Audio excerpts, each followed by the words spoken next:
Good morning. NTA यानी national testing agency ने NEET और जेईई 2021 के लिए दो बड़े बदलाव किया है। ठीक है, एनटीए जो है टाई ब्रेकिंग पॉलिसी में बदलाव किया है। इस वीडियो लेक्चर को लास्ट तक देखिएगा, हम समझेंगे कि टाई ब्रेकिंग पॉलिसी क्या है और उम्र को लेकर भी बदलाव किया हुआ है। एक रैंक पर अनेकों टॉपर अब संभव हैं। कैसे संभव है, इन सभी बातों को हम लोग समझेंगे। आइए एक एक करके इस बात को हम लोग समझते हैं। दो बड़े चेंजिंग यहां पे देखने को मिलेगा आपको। टू बिग चेंजिंग है, एक टाई ब्रेकिंग पॉलिसी और एक अधिक उम्र के अभ्यर्थियों को प्राथमिकता देने की व्यवस्था। अभी टाई ब्रेकिंग पॉलिसी क्या है, अधिक उम्र के अभ्यर्थियों को कैसे प्राथमिकता दिया जा रहा था रैंक लिस्ट तैयार करने में, इन सभी बातों को हम लोग समझेंगे ध्यान से। देखिए, अधिक उम्र के अभ्यर्थियों को प्राथमिकता देने की क्या व्यवस्था थी।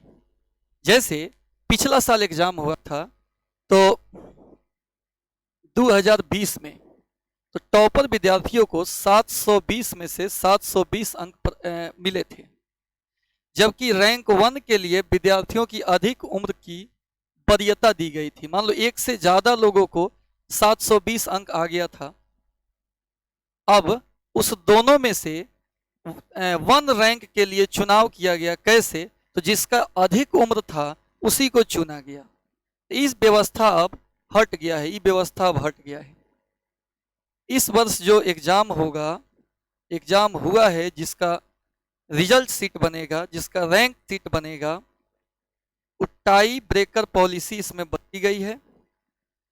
अब रैंक लिस्ट जो है, अधिक उम्र के अभ्यर्थियों को प्राथमिकता देने की व्यवस्था भी खत्म कर दी गई है।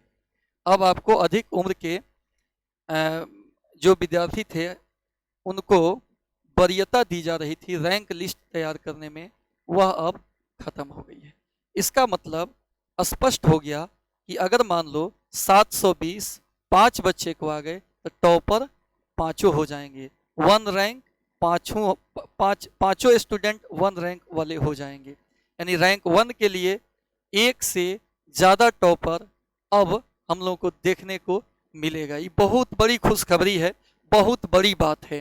क्योंकि सेम नंबर लाकर एक आदमी सेकंड टॉपर हो जाता है, एक आदमी फर्स्ट टॉपर हो जाता है, तो वहाँ पे तकलीफ दे बात हो जाती है। अब ऐसी व्यवस्था नहीं है, अब उम्र का पैमाना नहीं है यहाँ पर। एक और बड़ी बदलाव यहाँ पे है जेई मेन की टाई ब्रेकिंग पॉलिसी में।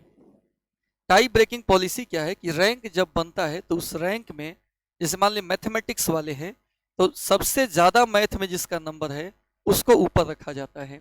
यहाँ पर देखिए, जेई मेंस की परीक्षा में फिजिक्स, केमिस्ट्री और मैथ के प्रश्न पूछे जाते हैं।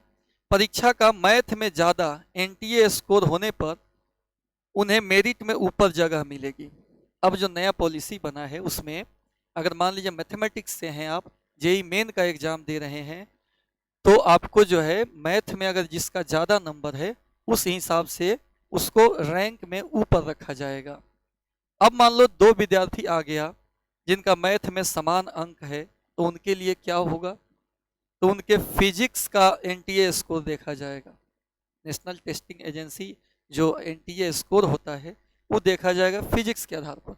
मान लो मैथ में सेम है, फिजिक्स में जिसका ज़्यादा है उसको ऊपर, और सेम मैथ वाले में जिसका फिजिक्स में कम है उसको नीचे। अगर मैथ और फिजिक्स का अंक भी बराबर हो गए तब केमिस्ट्री का अंक देखा जाएगा। केमिस्ट्री में जिसका ज्यादा होगा उसका ऊपर रैंक, जिसका कम होगा उसका नीचे।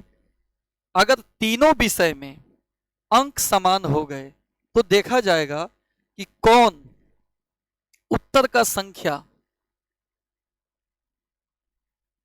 किसके उत्तर का संख्या, माने किसका, अगर मान लिया आप उत्तर दे दिए हैं तो उसमें किसका ज्यादा सही है। संख्या, क्वेश्चन नंबर, जैसे मान लो एक क्वेश्चन 4 अंक का होता है तो नंबर ऑफ क्वेश्चंस देखा जाएगा कि किसका ज्यादा सही है। स्कोर सेम नंबर है लेकिन किसका ज्यादा क्वेश्चन सही है वो देखा जाएगा। यानी तीनों, यहाँ लिखा हुआ है, तीनों विषयों के अंक समान होने पर रैंक का निर्णय सही उत्तरों की तुलना में कम गलत उत्तर देना, कम गलत उत्तर देना, इसको प्राथमिकता मानकर तब रैंक बनाया जाएगा। ये भी बहुत खुशखबरी की बात है। ठीक है, समझ गए बात को। मैथमेटिक्स में अगर ज़्यादा अंक है तो रैंक आपका ऊपर होगा। अगर आप ही के बराबर दूसरे का मैथमेटिक्स में है तब आप दोनों में फिजिक्स का देखा जाएगा किसका ज़्यादा है। अगर मैथ फिजिक्स भी ज़्यादा सेम हो गया दो विद्यार्थी का तो मैथ फिजिक्स केमिस्ट्री में देखा जाएगा कि केमिस्ट्री किसका ज़्यादा है। अगर ये तीनों में भी सेम हो गया तो देखा जाएगा कि नंबर ऑफ क्वेश्चन कौन ज़्यादा सही बनाया है उसका रैंक ऊपर होगा, बाकी का रैंक नीचे होगा। सेम यही व्यवस्था नीट के लिए भी किया गया है। नीट में भी बायोलॉजी फिजिक्स केमिस्ट्री खंड से प्रश्न पूछे जाते हैं। बायोलॉजी पूछा जाएगा, फिजिक्स और केमिस्ट्री। अगर बायोलॉजी में अधिक अंक है तो मेरिट में उसको ऊपर रखा जाएगा। अगर बायोलॉजी से तय नहीं हो रहा है, मान लो दो स्टूडेंट का बायोलॉजी का अंक अगर सेम है, तब वहाँ पर केमिस्ट्री के अंक को देखा जाएगा। जिसका केमिस्ट्री में भी ज़्यादा है, मैथ बायो सेम है और केमिस्ट्री में जिसका ज़्यादा है उसको ऊपर रखा जाएगा। और इसके बावजूद भी अगर समस्या हो रही है, यानी बायो में और केमिस्ट्री में भी सेम अंक हो जा रहा है, तो क्या किया जाएगा, तो सही प्रश्न और गलत प्रश्न के अनुपात को देखा जाएगा। जिसका प्रश्न का संख्या ज़्यादा यानी सही वाला ज़्यादा है उसका रैंक ऊपर होगा, जिसका सही वाला कम है उसका रैंक नीचे होगा। ठीक है, अब देखिए जेईई मेन का एग्ज़ाम तो इस 2021 वाला कंप्लीट हो गया है, ख़त्म हो गया है। लेकिन नीट का जो है एनटीए जो है वो नीट एग्ज़ाम 2021 की परीक्षा 12 सितंबर को आयोजित करेगी। 12 सितंबर को आयोजित करेगी। और जो है इसका रजिस्ट्रेशन तो हो ही चुका है। एडमिट कार्ड जो है 9 सितंबर को जारी होगा। 9 सितंबर को एडमिट कार्ड जारी होगा। आप 9 सितंबर को एडमिट कार्ड ले लीजिएगा। ठीक है, तो आशा करते हैं कि लेक्चर को समझ गए होंगे। अगर इसके बावजूद भी कोई आप बात नहीं समझ पाए हों या कोई कन्फ्यूजन हो तो उसके लिए आप कमेंट बॉक्स में ज़रूर अपना रिप्लाई दीजिएगा। और वो उसका अगर कोई कन्फ्यूजन है तो उस कन्फ्यूजन को निश्चित ही हम दूर करेंगे। Thank you.